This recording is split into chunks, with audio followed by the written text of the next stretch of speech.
Article 54. Dans les différents cas évoqués aux articles 50 à 53, une nouvelle date du scrutin est fixée par le président de la République dans un délai n'excédant pas 30 jours à compter de la décision de report. Article 55.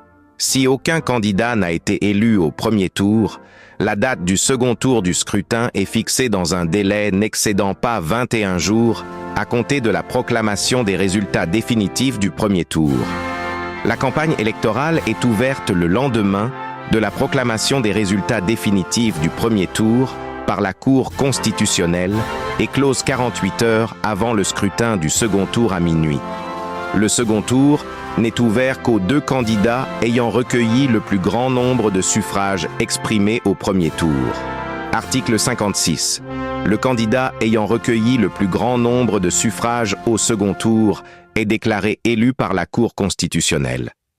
En cas d'égalité entre les 2 candidats, le candidat ayant recueilli le plus grand nombre de suffrages au premier tour est déclaré élu. Article 57.